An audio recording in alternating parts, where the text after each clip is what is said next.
With the onset of television and the internet, our collective attitude to war has shifted dramatically, and rightly so.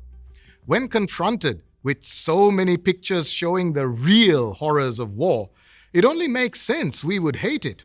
But here we must make an important distinction, one that deals with the very nature of justice and duty of care.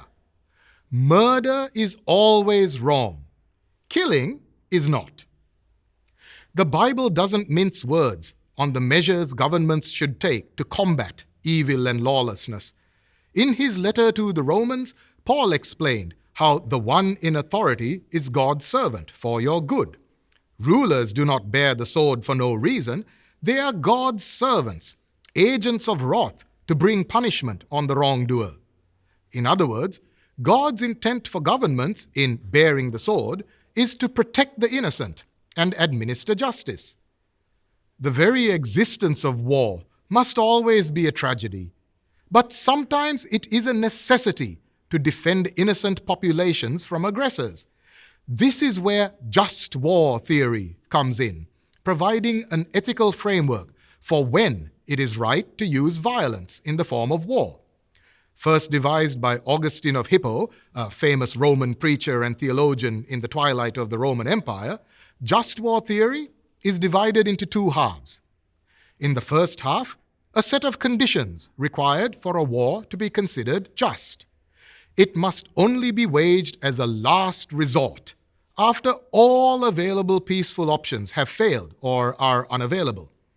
The cause must be just, never for power, greed, glory, or revenge. And the primary goal must be to restore peace, not just crush or destroy the enemy. In the second half, a set of moral constraints to govern the way it is fought. It must not be waged against all members of an enemy nation, but solely against the combatants who pose a military threat. The shedding of innocent blood is to be avoided whenever it is in your power. Innocent civilians must be treated with dignity and respect, even after hostilities have commenced. Non-combatants must never be directly or intentionally targeted. War will always be a source of great sadness for those who love the Lord, but the Bible makes it clear how His people, especially those in authority, must exercise self-control and refrain from wrongdoing in such matters. Whoever is slow to anger is better than the mighty, and he who rules his spirit than he who takes a city.